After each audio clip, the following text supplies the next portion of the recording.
क्या आपने कभी सोचा है कि आपके स्मार्टफोन का जो फेस अनलॉक है या गूगल मैप का real time traffic update, Netflix का मूवी रिकमेंडेशन, ये सब कैसे काम करता है?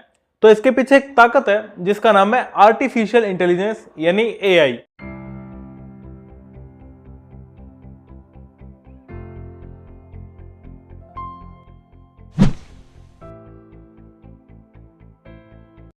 एक टाइम था जब ये सब हमारी सुविधा के लिए था, लेकिन अब एआई है वो मोहम्मद रफी की आवाज में गाने बना सकता है, कोई फिल्म की स्क्रीन प्ले कर सकता है। में सवाल ये उठता है कि एआई है क्या वो आर्टिस्ट का दी एंड है? इंसानों की क्रिएटिविटी के लिए कोई जगह है? हम एआई और इंसान के बीच में एक वॉर स्टार्ट हो गई है जिसमें हम इंसान है वो हार चुके हैं। तो आज हम इसी सवाल का जवाब ढूंढेंगे फैक्ट और रिसर्च के आधार पर, तो वीडियो के अंत तक बने रहिएगा। इससे पहले मैं आपको बता दूं कि अगर आप ये जानना चाहते हैं कि एआई आने वाले 5 साल में या 10 साल में कितना ग्रो करेगा, ये हमारे लिए कितना यूजफुल होगा या ये हमें डिस्ट्रॉय कर देगा, इसके लिए आप थोड़ा वेट कीजिए। मैं इसके अंदर आपको सारे सवालों का जवाब दे दूंगा। तो टॉपिक पे वापस आते हैं। आर्टिफिशियल इंटेलिजेंस, ये आपको शब्द सुनने में भले ही नया लगे पर इसकी जो नींव है वो 70 साल पहले ही रख दी गई थी। ईयर 1950 में जब एक मैथमेटिशियन एलन ट्यूरिंग ने एक सवाल किया था कि क्या मशीनें सोच सकती हैं, इस सवाल के साथ इस इवोल्यूशन की वो शुरुआत हुई थी। उस टाइम से लेकर आज तक एआई ने काफी एक लंबा सफर तय किया है।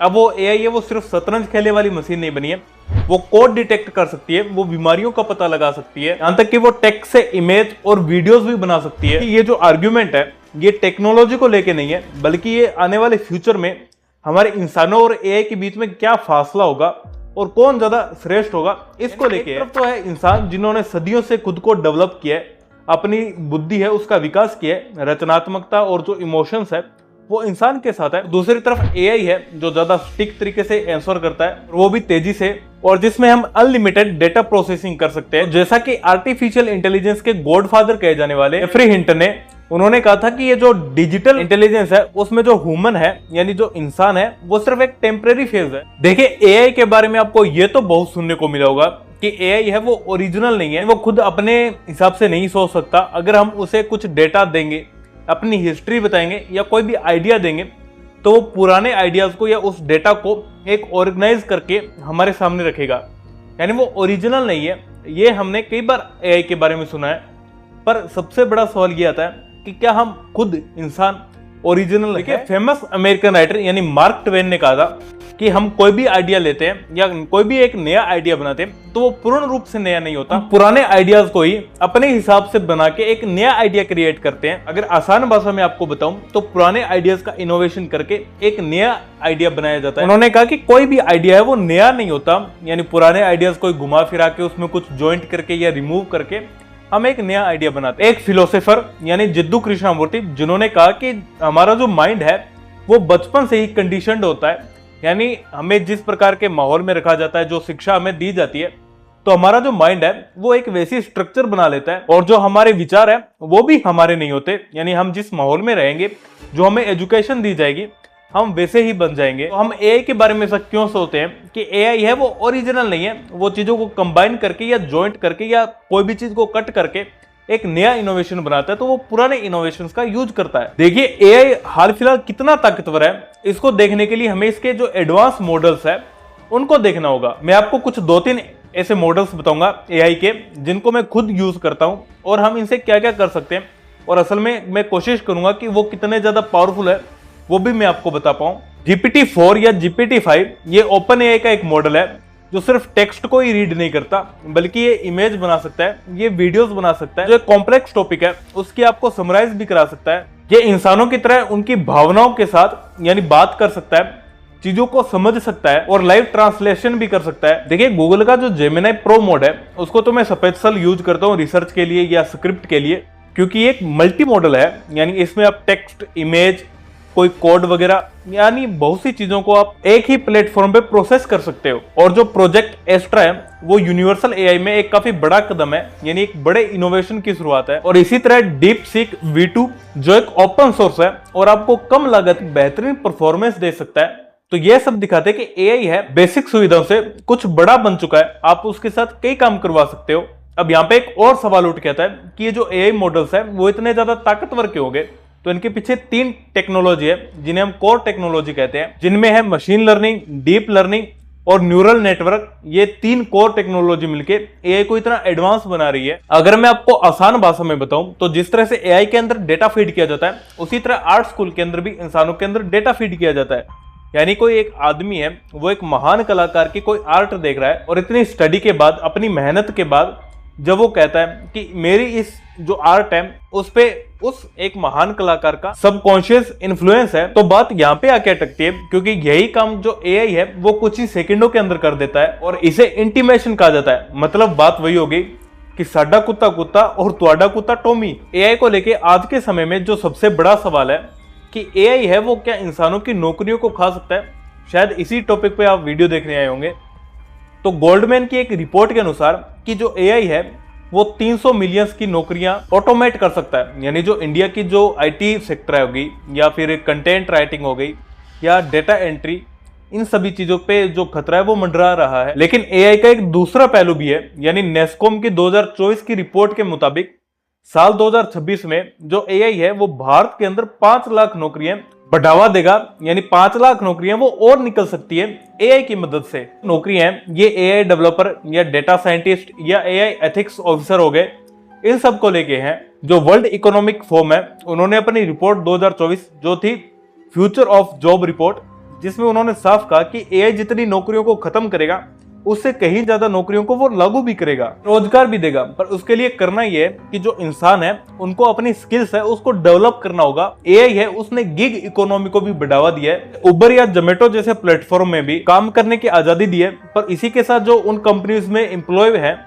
उनको लेके या उनकी जो फाइनेंस है उसको लेके थोड़ी अस्थिरता आ गई है। देखिए एआई की जो पावर है वो तो बढ़ ही रही है।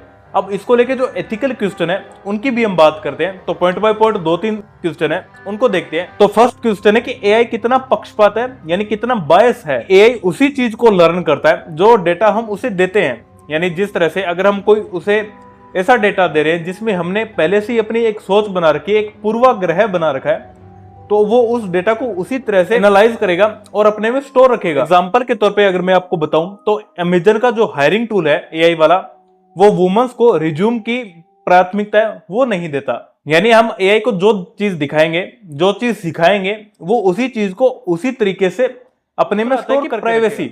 यानी एआई है वो हमारी, हम उसको यूज करते हैं तो उसके लिए हमें अपना सारा डेटा उसको देना पड़ता है। हमारी पसंद नापसंद या हमारी जो लोकेशन है वो भी, हमारा चेहरा, हमारी कुछ वीडियोस वगैरह हम एआई को दिखाते रहते हैं, तो वो हमारी प्राइवेसी है। और वो किसके पास जा रही है और उसका कैसे यूज हो रहा है वो चीज हमें नहीं पता। तो हमारा थोड़ा प्राइवेसी को भी लेके थोड़ा सवाल उठता है। और बात करें अगर वॉर और सिक्योरिटी की, यानी जो एआई है उससे कुछ ऐसे हथियार बनाए जा रहे हैं जो बिना कोई ह्यूमन के या उनकी मौजूदगी के बिना भी अपने टारगेट को बिना मिस किए हमला कर देते हैं। यानी एक अचूक हथियार बन चुके हैं। अगर वही हथियार एक ऐसे इंसान के पास चले जाए जो उनका गलत इस्तेमाल करे तो क्या होगा? तो क्या आप एक एआई जज पे भरोसा करेंगे या एक एआई डॉक्टर पे जो आपकी सर्जरी कर रहा है या आपका ऑपरेशन कर रहा है? एआई है वो सटीकता में, यानी अपने जो क्वेश्चंस के आंसर देता है वो 100% रिसर्च करता है और जो है वो फास्ट भी करता है अपनी चीजों को, पर उसके अंदर ह्यूमन की तरह इमोशंस नहीं है, कोई ह्यूमैनिटी भी नहीं है और ह्यूमन की तरह वो सेंसिटिव भी नहीं है, वो नैतिकता नहीं रखता। यानी कई चीजें हैं जिसमें एआई है वो ह्यूमन से काफी पीछे है। युवाल नोआ हरारी जो एक नोबेल पुरस्कार विजेता है, उन्होंने भी कहा था कि एआई है उसने ऑपरेटिंग सिस्टम को है वो हैक कर लिया है। तो अगर एआई इतना ही अच्छा है तो वो भारत के लिए जो बेसिक स्तर है उन पे क्या क्या काम कर रहा है? यानी बेसिक स्तर हमारे वही हो गए, हमारा स्वास्थ्य हो गया या हमारी जो फार्मिंग होगी यानी कृषि होगी या फाइनेंस हो गया, मोस्ट इंपॉर्टेंट एजुकेशन, तो उनपे एआई है वो किस तरह से काम कर रहा है और क्या हमारे लिए वो बेनिफिट है। बात करें हेल्थ की तो जो अपोलो हॉस्पिटल है वो एआई का यूज कर रहा है और कैंसर के उपचार में भी उसने काफी अच्छा काम किया है। इसी तरह अगर हम फार्मिंग की बात करें तो क्रोपिन जैसे स्टार्टअप है वो एआई का यूज करके 50 to 20% है वो पैदावार को और ज्यादा बढ़ा रहे हैं। इसी तरह एजुकेशन में भी बायजूस है वो एआई का उपयोग करके जो पर्सनलाइज स्टूडेंट है उनको एनालाइज करा है, यानी एक एक स्टूडेंट पे अपनी नजर रख रहा है, जिससे स्टूडेंट है वो और ज्यादा बेहतर तरीके से चीजों को सीख पा रहे हैं और उन्हें व्यवहारिक ज्ञान में भी यूज कर लेते हैं। फाइनेंशियली भी बात की जाए तो एचडीएफसी बैंक में भी एआई का यानी ईवा का यूज किया जाता है, जो क्या करता है कि हर महीने जो कस्टमर्स है एचडीएफसी के वो जो भी फाइनेंशियली सवाल पूछते हैं उनका सेकंडों के अंदर और उसी टाइम पे जवाब दे दिया जाता है, जो एक एआई कर सकता है। अगर ह्यूमन करे तो काफी टाइम लगता है। ये हमने अब तक वीडियो में जितनी भी बात की है उसका कंक्लूजन क्या निकलता है? क्या हम एआई से जो वॉर है वो हार गए? तो जवाब हाँ या ना में नहीं है। देखिए, अब जो हम देखते हैं कि एआई और ह्यूमन के अंदर वॉर चल रही है, असल में ये वॉर ह्यूमन और एआई की नहीं है, बल्कि एक वॉरियर और एक गाइड की है। यानी जो एआई है वो अपनी इंटेलिजेंस से या अपने जो काम करता है उसमें सटीकता से या निष्पक्षता से वो एक वॉरियर कहलाता है। और हम हैं, हमारे पास कई चीजें ऐसी है जो एआई के पास नहीं है और शायद नहीं होगी।